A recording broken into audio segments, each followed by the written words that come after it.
Oi pessoal, aqui é Marcelo Serrano e esse é mais um episódio do podcast Itaú Views. Antes de começar, eu lembro vocês para nos acompanharem não só aqui nas plataformas de streaming, mas também nos nossos canais do Instagram e do Telegram. A gente tem publicado alguns conteúdos exclusivos, inclusive essa edição do Itaú Views a gente está fazendo em vídeo no YouTube, então convido a todos a seguirem aí todas as nossas redes sociais. Bom, hoje a gente vai falar sobre o setor de tecnologia e cruzar isso com a economia americana. A ideia é entender como o movimento de alta de juros lá nos Estados Unidos tem impactado ações de tecnologia, ações de crescimento, falar um pouquinho sobre atividade econômica no país, falar um pouco sobre as perspectivas para curto, médio e longo prazo, olhando aí para o segmento de tecnologia e entender quais são hoje, dentro desse universo, falando mais das Big Techs, quais são as top picks aí do nosso time de análise. Então, para colaborar com essa discussão, a gente conta com as participações do Bernardo Dutra, que é economista do Itaú Unibanco responsável por olhar Estados Unidos, e do Thiago Kapulskis, que é o novo analista responsável pelo setor de tecnologia aqui no Itaú BBA e estreia aqui no Itaú Views nesse episódio. Thiago, Bernardo, tudo bem? Tudo bem, Marcelo, Thiago, obrigado pelo convite. Tudo jóia, obrigado pelo convite, um prazer aí participar. Legal, o prazer é nosso. E, Thiago, acho que para começar, queria recapitular o movimento que a gente viu no índice Nasdaq, que é o principal índice de referência para ações de tecnologia lá nos Estados Unidos.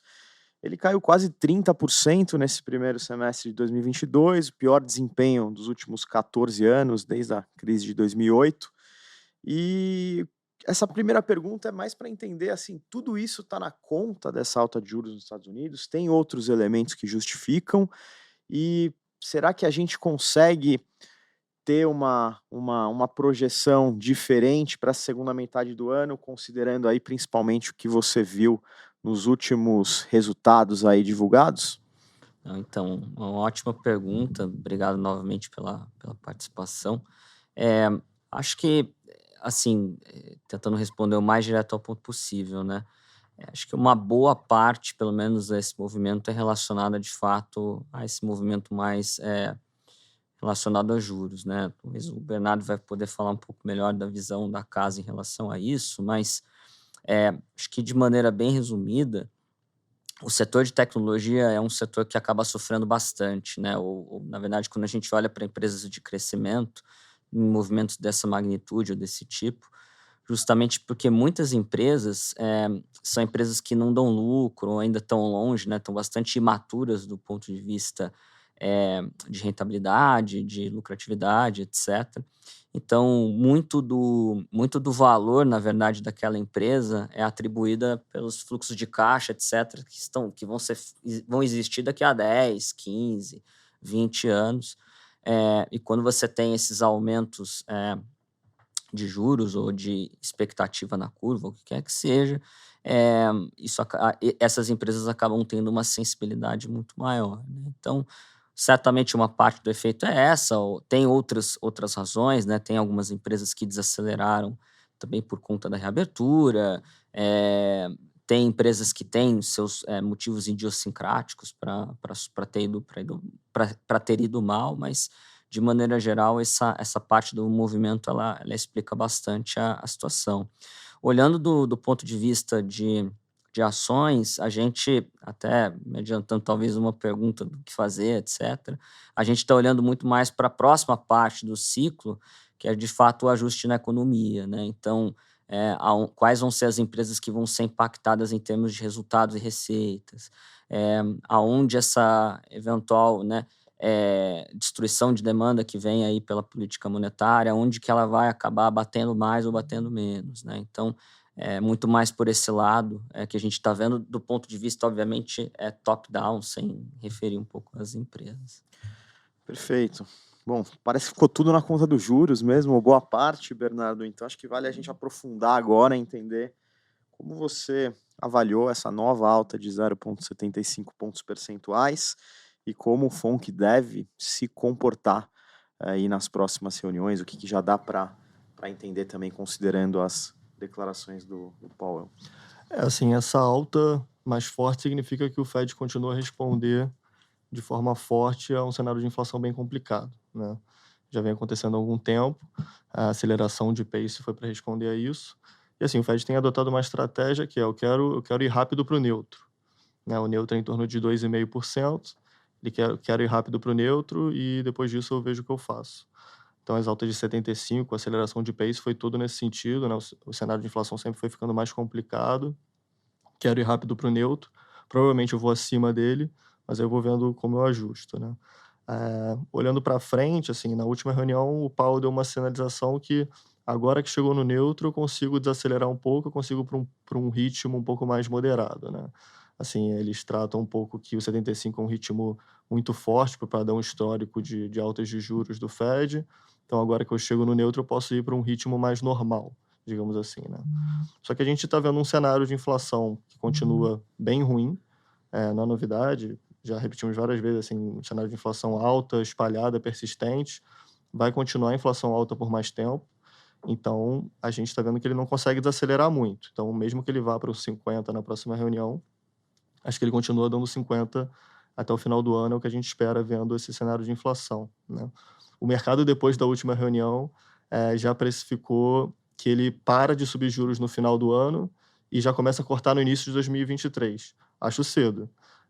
Acho que isso é difícil ocorrer com o cenário de inflação que a gente vê para frente. O Fed vai continuar num patamar de juros elevado por mais tempo para conseguir controlar essa inflação. Mesmo a gente já vendo a atividade desacelerando, a atividade enfraquecendo um pouco, é uma inflação que não permite ele começar a cortar tão cedo, entendeu?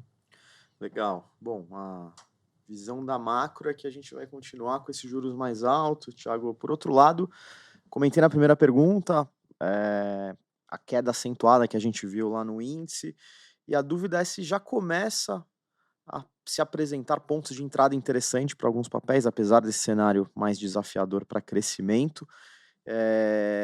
Se você vê oportunidades interessantes e também entender um pouquinho do mood que você percebeu dos investidores, considerando as últimas reuniões que você teve. A gente até demorou para conseguir marcar aqui de tanta reunião que você está tendo com o investidor. Então, duas coisas: se a gente tem esse ponto de entrada já em alguns papéis e como é que está o humor desses investidores para a tecnologia olhando lá fora. Não, a pergunta é excelente. Eu vou até pegar um gancho um pouco anterior, que antes de vir aqui para o Itaú, eu estava trabalhando no fundo de investimentos e era gestor de ações globais, e esse tipo de pergunta que você está fazendo era exatamente o que a gente se perguntava todos os dias lá. E a resposta é sim. Eu acho que tem muitas empresas que basicamente derreteram, né? Você comentou do índice que caiu 30%, mas tem empresas que caíram seus 70%, 80%, né? Então, eu vou dar até alguns exemplos fora do que eu olho no Itaú, mas que eu olhava no passado. Então, por exemplo, lá a gente investia numa empresa que basicamente é a pioneira para tentar achar um método que você faça um exame de sangue preventivo de câncer. Então, imagina que todo ano você vai lá, vai fazer um exame para, por exemplo, medir tua triglicérides, medir a tua glicose e também medir uma probabilidade de desenvolver um câncer de colo retal. Bom, um negócio maravilhoso, né? Assim, se der certo, caramba, essa empresa vai valer muito. Mas essa foi uma das empresas que, por exemplo, caiu 70% dos seus RAIs. E tem vários outros exemplos. Então, a gente, obviamente que, assim, olhando só os 30 de queda, não conta a história toda, né? A gente viveu um ambiente de muitos anos de re-rating, né, dos múltiplos mais altos de empresas de tecnologia, e que foi muito exacerbado durante a pandemia. Então, uma parte desse movimento ela é quase que natural, né, na verdade. Não estou dizendo que os 70%, 80% de queda, mas tem muitas empresas que tiveram uma digestão, de fato, de muitos anos de bonanças. Então, e aí esse ajuste eu acho que está ocorrendo ainda, então não é em todos os lugares onde a gente consegue caçar ideias interessantes, mas elas existem certamente, né? E aí, em relação à sua pergunta, eu acho que o mundo das Big Techs ele é um pouquinho mais fora dessa discussão exatamente, porque essas empresas são maravilhosas do ponto de vista de resultado, né? Assim, rentabilidade super alta, são empresas que têm caixas gigantescos, né? São as últimas empresas que quebrariam em qualquer tipo de cenário. Então, tem uma resiliência muito maior. Eu acho que entram numa discussão quase que paralela, né? Assim, vamos pegar, por exemplo, a Meta, né? A discussão é muito mais, caramba, o quanto que vai ser a destruição de demanda de advertising. Isso também. Mas assim, como é que vai ser a destruição de demanda numa eventual recessão, por exemplo, versus muito mais do que, por exemplo, se o juros vai para 3 ou para 4, o que quer que seja. Então é mais ou menos por aí. Eu acho que o apetite em geral é interessante, porque a gente viveu alguns meses muito difíceis, como você comentou. Eu acho que tivemos movimentos que não se viam desde 2000, né, em termos de magnitudes, mas, ao mesmo tempo, várias empresas estão realmente baratas, né? O próprio caso do Google, apesar da gente aqui ter uma recomendação de market performance, mas não dá para negar. A própria Microsoft, que é uma empresa que a gente gosta. Então, eu tenho um pouco da impressão que essa também é a opinião geral de mercado. Acho que as pessoas estão numa toada mais defensiva em geral, muito mais, olha, vamos aqui comprar uma empresa mais resiliente, em que eu tenha menos esse risco do ciclo, etc. Mas apetite existe, porque veja, assim, são empresas excelentes. É difícil de achar a qualidade dessas empresas em qualquer outro país do mundo, inclusive o Brasil, né? Então, é mais ou menos por aí que tem sido o feedback. Não, bem legal. Acho que voltando para a parte macro, Bernardo, a gente falou de inflação, a gente falou de juros, mas outro ponto que preocupa é esse desaquecimento da economia, né? A gente viu na primeira prévia do PIB do segundo trimestre os dados apontando mais uma queda de 0,9%, é a segunda retração seguida, então a gente tecnicamente está em recessão, mas você considera quão intensa é esse movimento de recessão? E a gente está falando muito de tecnologia aqui, mas quais setores que você acha que podem ajudar a economia americana a retomar um cenário de crescimento? Olha, acho que, apesar de uma recessão técnica, acho que não é uma recessão propriamente, porque não foi uma queda de PIB puxada pela demanda doméstica, né? Foram fatores pontuais ali que puxaram o PIB para baixo nesse primeiro semestre. No primeiro tri, você teve um setor externo mais negativo, por alta de exportações para suprir essa demanda doméstica mais forte no primeiro trimestre. No segundo tri, foi mais uma queda de estoque, né? E ao longo do primeiro semestre todo, o consumo das famílias, por exemplo, que é a principal métrica de demanda doméstica, ficou positivo, né? Agora, não é uma recessão, mas é uma desaceleração. Então, mesmo a demanda doméstica, a gente já está vendo mais aceleração, que é o efeito da política monetária, o aumento de juros já está mostrando efeito na economia, e acho que deve continuar por um tempo ainda essa desaceleração acontecer. Pensando em setores, assim, mesmo no consumo das famílias positivo, a gente continua a ver uma transição de consumo de bens para consumo de serviços. Acho que a gente vai continuar a ver bens de consumo, por exemplo, está muito esticado desde lá dos efeitos dos estímulos fiscais, né, ao longo dos últimos anos, tende a corrigir um pouco para baixo, tende a continuar esse movimento de correção de forma mais espalhada entre o consumo de bens, e os serviços continuar a subir. Tem um pouco de demanda reprimida, alguns setores, viagem, restaurante, etc., acho que vão continuar sendo beneficiados, tendem a continuar a subir dentro dessa transição de bens para serviços, né? Isso no curto prazo deve continuar acontecendo. Acho que, pensando um pouquinho mais para frente, a gente viu o setor de housing, né, de construção residencial, cair um pouco antes, porque ele é um setor muito sensível à política monetária, ao aumento de juros, então ele caiu mais rápido com esse aumento de juros do Fed. Ele costuma antecipar um pouco os ciclos econômicos dos Estados Unidos, da economia americana, e por isso, talvez um pouquinho mais para frente, a gente começa a ver já ele fazer um piso e começar a subir. Então, um setor que a gente olha um pouco mais no detalhe para ser antecipar um pouco essa retomada. Acho que no curto prazo ainda deve continuar pressionado, né? As taxas, os juros de mortgage continuam elevados, Fed continuar subindo ainda é ruim para esse setor, mas é um setor que a gente olha como um potencial leading, né, antecedente de retomada da economia. Então, acho que são esses os principais pontos aí de setor. Legal. Acho que para fechar esse bate-papo, Thiago, acho que você chegou a comentar alguns nomes, mas valeria talvez mergulhar um pouco aí nos principais cases aí quando a gente olha para Big Techs e entender também onde estão as melhores oportunidades e quais são as suas top picks aí nesse setor. Tá ótimo. Não, a gente tem falado bastante com os investidores exatamente sobre essa questão, né?